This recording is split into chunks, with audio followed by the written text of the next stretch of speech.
Prof on the beat. Shiva, Mad right to the full. television. Sound ya love. Daba uzalika dimana watembeni. Mango makungo shiva sina batapeni. Bautelenge vandirite makuseni. Andimire ngoma ndinimidri bacheni. Kurova kushika vashimba. Anytime nikauya ndinoyimba. Kwita kutanda ngoma kusiya nemimba. Saka uchiwona ndinenge mochinda. Nchirudinura shinda. Nikati producer. Vauze kuti airtime vakajusa. Vandiwoda vakofunga kunda kapusa. Vaute chokwadi kuti kandinochkisa. Pana nondipisa. Itarenda, koma ndimbo sarenda. Kana chinge ndaenda ndovasiya kavafenda. Kovasiya vapenda, anosara chitenda. Vaute chibaba chavasiya fune maronda. Kana nontuka mzoro nenge chara.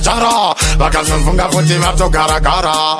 Koma ngoma ndati, chakabaya chikachikokera. Sauro, mangoma ndido vakokera. Zoro nenge chara. Vakazofunga futi vatogara. Vaute, koma ngoma chakabaya chikachikokera. Sauro, koma ngoma ndo vakokera. Chola, vati kwaita pasa. Vachiko sasa. Kana uzamisisa vaute kuti ndo vapatsa. Moto ndakavesa, pana nonditisa nondimisa.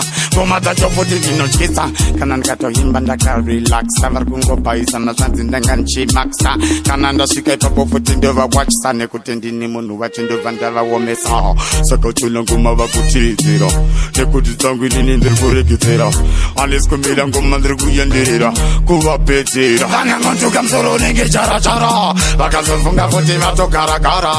Koma ngoma ndati chakabaya chikachikokera. Sauro mangoma ndido vakokera. Soro nenge chara. Vakazomfunga futi vatogara. Vaudze koma ngoma chakabaya chikachikokera. Sauro koma ngoma ndo vakokera. Yangweni kauya kutanzi ndine mabori. Yangweni hondo ingapere futi nesori. Ngoma ndouya ndakaita kuzadza rori. Ndini munhu wacho ngoma kuita kunge ndari. Kuita kuregedzera ngoma kunge rekeni. Mabanangana anemeni. Prof on the beat.